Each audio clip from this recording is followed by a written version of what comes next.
ಎಲ್ರಿಗೂ ನಮಸ್ಕಾರ. ನಾನಿವತ್ತು ಫಸ್ಟ್ ಟೈಮ್ ಒಂದು ಸರ್ತಿ ಓಪನ್ ಆಗಿ ಬಂದು ನಿಮಗೆ ಒಂದು ವಿಡಿಯೋ ರೂಪದಲ್ಲಿ ನ್ಯೂಸ್ ಕೊಡೋಣ ಅಂತ ಅನ್ನಿಸ್ತು. ಎವ್ರಿ ವೀಕ್ ಮಾಡಬೇಕು ಅನ್ನೋಂಥ ಇಂಟೆನ್ಷನ್ ಇದೆ. ಎವ್ರಿ ಸಂಡೇ ಇದನ್ನು ನನ್ನ ಯೂಟ್ಯೂಬ್ ಚಾನಲಲ್ಲಿ ಅಪ್ಲೋಡ್ ಮಾಡಿರ್ತೀನಿ.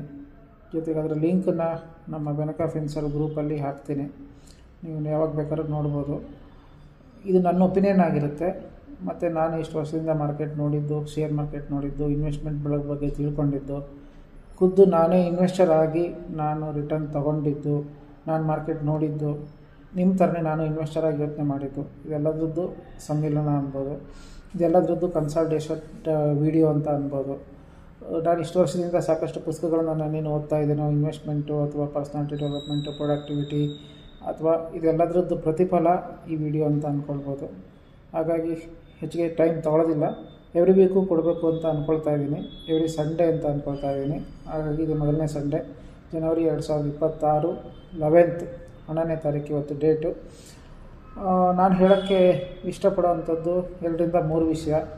ಒಂದು, ಮಾರ್ಕೆಟಲ್ಲಿ ತುಂಬ ನಾಯ್ಸ್ ಇದೆ, ತುಂಬ ಗದ್ದಲ ಇದೆ, ಎಲ್ಲರಿಗೂ ಹೆದರಿಕೆ ಇದೆ, ಪ್ಯಾನಿಕ್ ಆಗೋದು ಬೇಡ. ಮಾರ್ಕೆಟು ತುಂಬಾ ವಾಲಟೈಲ್ ಅನ್ನಿಸ್ತಾ ಇದೆ. ಲಾಸ್ಟ್ ವೀಕ್ ಅಂದರೆ ಏನು ಲಾಸ್ಟ್ ಮಂಡೆಯಿಂದ ಫ್ರೈಡೇ ತನಕ ಏನು ಮಾರ್ಕೆಟ್ ಇತ್ತು, ಸಾಕಷ್ಟು ಹೊಸ ನ್ಯೂಸ್ಗಳು ಬಂತು. ಟ್ರಂಪ್ ಅವರು ಮನಸ್ಸಿಗೆ ಬಂದಾಗೆ ಸಾಕಷ್ಟು ವಿಷಯಗಳನ್ನ ಹೇಳ್ತಾ ಇದ್ದಾರೆ. ಟ್ಯಾರಿಫ್ ಹಾಕ್ತೀನಿ ಇಂಡಿಯಾದ ಮೇಲೆ, ಇಂಡಿಯಾ ನಮ್ಮ ಮಾತು ಕೇಳಿಲ್ಲ ಅಂತ ಅಥವಾ ವೆನಿಜುವೆಲಾ ಪ್ರೆಸಿಡೆಂಟನ್ನು ಅರೆಸ್ಟ್ ಮಾಡ್ಕೊಂಡು ಹೋಗಿ ನಮ್ಮ ಅವ್ರದ್ದೇನು ಪವರ್ ತೋರಿಸ್ತೀನಿ ಅಂತ ಟ್ರೈ ಮಾಡ್ತಾ ಇದ್ದಾರೋ ಅದೆಲ್ಲದು ಓಕೆ. ಅಲ್ಲಿ ಆಯಿಲ್ ತುಂಬ ಸಿಗ್ತಾ ಇದೆ. ಆಯಿಲು ಒಂದರಲ್ಲೇ ನಾವು ಕಂಟ್ರೋಲ್ ಮಾಡ್ಬೋದು ಪ್ರಪಂಚ ಅಂಥೇಳಿ ಅಮೇರಿಕ ಅಂತ ಅಂದ್ಕೊಂಡಿರ್ಬೋದು ಬಹುಶಃ.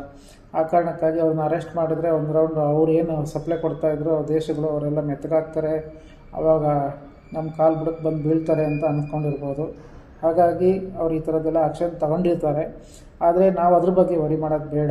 ಯಾಕೆ ಅಂತಂದರೆ ಪ್ರಪಂಚದಲ್ಲಿರೋಂಥ ಯಾವುದೇ ಕಂಪ್ನಿ ಏನೇ ಮ್ಯಾನುಫ್ಯಾಕ್ಚರ್ ಮಾಡುತ್ತೆ ಪ್ರಪಂಚದಲ್ಲಿ, ಅಥವಾ ಹೊಸ ಪ್ರಾಡಕ್ಟ್ ಏನೇ ತೊಗೊಂಬಂದಿದೆ ಅಂತಂದರೂ ಕೂಡ ಮಾರ್ಕೆಟು ಇಡೀ ಪ್ರಪಂಚದಲ್ಲಿ ಚೈನಾ ಬಿಟ್ಟರೆ ನಾವಿಬ್ಬರೇ ಮಾರ್ಕೆಟ್ ಅವರಿಗೆ.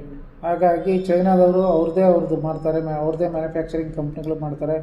ಆ್ಯಪಲ್ ಬಂತು ಅಂದರೆ ಅದೇ ಸೇಮ್ ಫೀಚರ್ ಇರೋವಂಥದ್ದೇ ಮತ್ತೊಂದು ಪ್ರಾಡಕ್ಟು. ಇವತ್ತು ಆ್ಯಪಲ್ ಹೊಸ ಫೋನ್ ಬಂತು ಅಂದರೆ ಅದೇ ಸೇಮ್ ಡೂಪ್ಲಿಕೇಟ್ ಕಾಪಿ ರೆಡಿ ಮಾಡ್ತಾರೆ. ಅದನ್ನು ಮಾಡೋಂಥ ಕೆಪಾಸಿಟಿ ನಮ್ಮಲ್ಲಿ ಇನ್ನೂ ಬಂದಿಲ್ಲ. ಅದಿನ್ನೂ ಮುಂದಿನ ದಿನಗಳಲ್ಲಿ ಸಿಗ್ಬೋದು. ಆದರೆ ನಾವು ಕನ್ಸ್ಯೂಮರ್ಸು, ನಮಗೆ ಅಂದರೆ ಹೈಯೆಸ್ಟ್ ದೊಡ್ಡ ಕನ್ಸ್ಯೂಮರ್ ಕಂಪ್ನಿ ನಮ್ಮದು. ಹಾಗಾಗಿ ನಮಗೆ ತುಂಬಾ ಕನ್ಸ್ಯೂಮ್ ಮಾಡೋಂಥ ಕೆಪಾಸಿಟಿ ಇದೆ ನಮ್ಮ ದೇಶದಲ್ಲಿರುವಂಥ ಜನರಿಗೆ. ಹಾಗಾಗಿ ಯೂತ್ ಸಂಖ್ಯೆ ತುಂಬಾ ಜಾಸ್ತಿ ಇದೆ. ಇಡೀ ಪ್ರಪಂಚದಲ್ಲಿ ಹೈಯೆಸ್ಟ್ ಯೂತ್ಸ್ ಇರೋಂಥ ದೇಶ ನಮ್ಮದು. ಹಾಗಾಗಿ ನಾವು ಚಿಂತೆ ಮಾಡೋದು ಬೇಡ. Market temporary. ಫಾರ್ ಎಕ್ಸಾಂಪಲ್, ನಾನು ರೀಸೆಂಟಾಗಿ ಒಂದು ಪುಸ್ತಕದಲ್ಲಿ ಓದ್ತಾ ಇದ್ದೆ. ಆ ಪುಸ್ತಕದಲ್ಲಿ ಒಂದು ತುಂಬ ಇಂಪಾರ್ಟೆಂಟ್ ಆಗಿರೋಂಥದ್ದು, ತುಂಬ ಗಮನಾರ್ಹ ಆಗಿರೋಂಥದ್ದು ಒಂದು ವಿಷಯ ಹೇಳಿದ್ರು. ತುಂಬ ಸಿಂಪಲಾಗಿ ಹೇಳೋಕ್ಕೆ ಇಷ್ಟಪಡ್ತೀನಿ ಅದೇ ವಿಷಯನೇ. ಫಾರ್ ಎಕ್ಸಾಂಪಲ್ಲು, ನಮ್ಮ ಒಂದಿನ ತುಂಬ ಮೂಡು ತುಂಬ ಚೆನ್ನಾಗಿರುತ್ತೆ, ಒಂದಿನ ಮೂಡ್ ಖರಾಬ್ ಇರುತ್ತೆ, ಒಂದಿನ ಮೀಡಿಯಮ್ ಆಗಿರುತ್ತೆ. ಅದೇ ಥರನೇ ಶೇರ್ ಮಾರ್ಕೆಟು ಒಂದಿನ ಅಪ್ ಇರುತ್ತೆ, ಒಂದಿನ ಡೌನ್ ಇರುತ್ತೆ, ಒಂದಿನ ಮೀಡಿಯಮ್ ಆಗಿರುತ್ತೆ, ಫ್ಲ್ಯಾಟ್ ಆಗಿರುತ್ತೆ. ಫ್ಲ್ಯಾಟ್ ಮಾರ್ಕೆಟ್ ಅಂತ ಹೇಳ್ತಾರೆ. ಕೆಲವೊಂದು ಸತಿ ಅಪ್ಪರ್ ಮಾರ್ಕೆಟು ಅಂತಾರೆ, ಕೆಲವೊಂದು ಸತಿ ಫಾಲಿಂಗ್ ಮಾರ್ಕೆಟು ಅಂತಾರೆ. ಮಾರ್ಕೆಟ್ ಸುಮ್ಮನೆ ಪೀಕಿಗೆ ಹೋದಾಗ. ಹಾಗಾಗಿ ಅದೇ ಥರ ನಾವು ಇರೋಕ್ಕೆ ಇಷ್ಟಪಡೋಣಂತೆ. ನಮ್ಮ ದಿನಗಳು ಹೆಂಗಿರುತ್ತೆ ಓವರಾಲ್ 1 ಇಯರು ಅಥವಾ ಲಾಸ್ಟ್ 5 ಇಯರ್ಸು ಅಂತ ನಾವು ನೋಡಿದಾಗ, ನಮ್ಮ ಮೂಡ್ ಖರಾಬ್ ಆಗಿರೋಂಥ ದಿನಗಳು ಇರ್ತವೆ, ನಮ್ಮ ಮೂಡ್ ತುಂಬ ಚೆನ್ನಾಗಿರೋಂಥ ದಿನಗಳು ಇರ್ತವೆ, ನಮ್ಮದೇನು ಅಂದರೆ ನ್ಯೂಟ್ರಲ್ ಆಗಿರೋಂಥ ದಿನಗಳು ಇರ್ತವೆ. ಹಾಗಾಗಿ ಅದ್ರ ಬಗ್ಗೆ ಚಿಂತೆ ಮಾಡದೆ, ಮಾರ್ಕೆಟ್ ಅಪ್ ಇರಲಿ ಡೌನ್ ಇರಲಿ, ನಾವು ಅದ್ರ ಬಗ್ಗೆ ಏನೂ ಚಿಂತೆ ಮಾಡದೆ ನಮ್ಮ ಇನ್ವೆಸ್ಟ್ಮೆಂಟ್ ಜರ್ನಿನ ಮುಂದುವರ್ಸೋಣಂತೆ. ನಮ್ಮ ಗೋಲ್ಗಳು ಏನಿದೆಯೋ ಅದಕ್ಕೆ ತಕ್ಕನಾಗಿ ನಾವು ಇನ್ವೆಸ್ಟ್ಮೆಂಟ್ ಮಾಡೋಣಂತೆ. ಎಲ್ಲರೂ ದುಡ್ಡು ಹಾಕ್ತಾಯಿದ್ರೆ ನಾವು ಹಾಕಬೇಕು ಅಂತ ಹಾಕೋದು ಬೇಡ. ನೀವು ಈಕ್ವಿಟಿಗೆ ಹೋಗ್ತೀರಿ ಇನ್ವೆಸ್ಟ್ಮೆಂಟಿಗೆ ಅಂತಂದರೆ ದಯಮಾಡಿ ಕಡೇ ಪಕ್ಷ 5 ವರ್ಷದ ತನಕ ಇನ್ವೆಸ್ಟ್ಮೆಂಟ್ ಮಾಡೋಂಥ ಪ್ಲ್ಯಾನ್ ಮಾಡಿರಿ. ಯಾವುದೇ ಒಂದು ಪ್ರಾಡಕ್ಟು ಅದಕ್ಕೆ ಒಂದು ಸರಿಯಾದ ಟೈಮ್ ಬರಬೇಕು, ಅದಕ್ಕೆ ಸರಿಯಾದ ಪಕ್ವತೆ ಬರಬೇಕು ಅಂತಂದರೆ ಕಡೇ ಪಕ್ಷ 5ರಿಂದ 6 ವರ್ಷ ಈಕ್ವಿಟಿನಲ್ಲಿ ಬೇಕೇ ಬೇಕು. ನೀವು ಡೈರೆಕ್ಟ್ ಸ್ಟಾಕ್ಸಿಗೆ ಹಾಕ್ತಿರೋ ಡಿಮ್ಯಾಟ್ ಮಾಡಿಕೊಂಡು, ಅಥವಾ ನೀವು ಮ್ಯೂಚುವಲ್ ಫಂಡಲ್ಲಿ ಹಾಕ್ತಿರೋ ಈಕ್ವಿಟಿ ಮ್ಯೂಚುವಲ್ ಫಂಡ್ಸಿಗೆ ಇನ್ವೆಸ್ಟ್ಮೆಂಟ್ ಮಾಡ್ತಿರೋ, ಅದಕ್ಕೆ ಕಡೇ ಪಕ್ಷ 5 ವರ್ಷ ಟೈಮ್ ಕೊಡಬೇಕು. ದಯಮಾಡಿ ಟೈಮ್ ಕೊಡಿ. ನಿಮ್ಮ ದುಡ್ಡು ಲಾಸ್ಟ್ 1 ಇಯರ್ನಲ್ಲಿ ನಿಮಗೆ ಮೈನಸ್ ಕಂಡಿರ್ಬೋದು ಸಾಕಷ್ಟು ಜನಕ್ಕೆ. ಆದರೆ ನಿಮಗೆ ಪ್ಲಸ್ ಬರಬೇಕು ಅಂತಂದರೆ ಮೈನಸ್ ದಿನಗಳು ಜಾಸ್ತಿ ಇದ್ದರೆ ನಿಮಗೆ ಜಾಸ್ತಿ ಯೂನಿಟ್ಸ್ ಅಲಾಟ್ ಆಗುತ್ತೆ. ಮಂತ್ಲಿ SIP ಮಾಡ್ತಾಯಿದ್ರಿ, STP ಮಾಡ್ತಾಯಿದ್ರಿ ಅಂತಂದರೆ.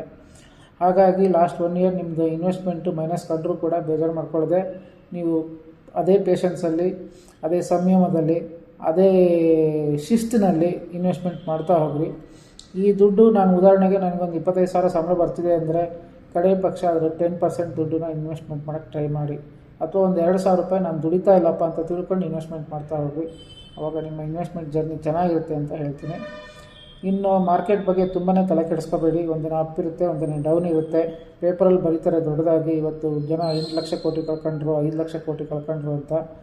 ಯಾರಿಗೂ ಫಿಸಿಕಲ್ಲಾಗಿ ದುಡ್ಡು ಪಾಕೆಟಿಂದ ತೆಕ್ಕೊಡೋಂಗಿರಲ್ಲ 5 ಲಕ್ಷ ಕೋಟಿ. ಮಾರ್ಕೆಟಲ್ಲಿ ಏನು ಅಪ್ರಿಸಿಯೇಷನ್ ಆಗಿರುತ್ತೋ ಅದು ಡಿಪ್ರಿಸಿಯೇಷನ್ ಆಗಿರುತ್ತೆ. ಅದನ್ನೇ ತುಂಬ ದೊಡ್ಡದಾಗಿ ಮಾಡಿ ಬರೀತಾ ಇದ್ದಾರೆ ಮೀಡಿಯಾದಲ್ಲಿ. ಅದ್ರ ಬಗ್ಗೆ ದಯಮಾಡಿ ತಲೆ ಕೆಡಿಸ್ಕೋಬೇಡಿ. ಅದನ್ನ ಕೆಪ್ಪರ ಥರ ಇದ್ಬಿಡಿ. ಕಿವಿ ಕೇಳಿಸ್ತಾ ಇಲ್ಲ ನನಗೆ ಅಂತ. ಮೂರು ಮಂಗದ್ದು ಗಾಂಧೀಜಿ ಏನು ಸಿದ್ಧಾಂತ ಇದೆಯೋ ಕಿವಿಲಿ ಕೆಟ್ಟದ್ದು ಕೇಳಿಸ್ಕೊಳ್ಳಲ್ಲ, ಕೆಟ್ಟದ್ದು ನೋಡಲ್ಲ, ಕೆಟ್ಟದ್ದು ಮಾತಾಡಲ್ಲ ಅಂತ. ಮಾರ್ಕೆಟ್ಗೂ ಇದನ್ನು ಅಪ್ಲೈ ಮಾಡಿ. ತುಂಬ ಹೆಲ್ಪ್ಫುಲ್ಲಾಗಿ ಹೇಳಿದ್ದಾರೆ ಮಹಾತ್ಮ ಗಾಂಧೀಜಿಯವರು. ಇಷ್ಟು ಮಾತು ಹೇಳಿ ನಾನು ಈ ವಿಡಿಯೋನ ಮುಗಿಸ್ತಾ ಇದ್ದೀನಿ. ಇದರಲ್ಲಿ ಏನಾರು ನಿಮಗೆ ಇನ್ಫಾರ್ಮೇಷನ್ ಸಿಕ್ಕಿದೆ ಅಂತಂದರೆ ದಯಮಾಡಿ ನನ್ನ ಚಾನಲ್ನ ಲೈಕ್ ಮಾಡಿ ಮತ್ತು ಸಬ್ಸ್ಕ್ರೈಬ್ ಮಾಡಿ. Thank you.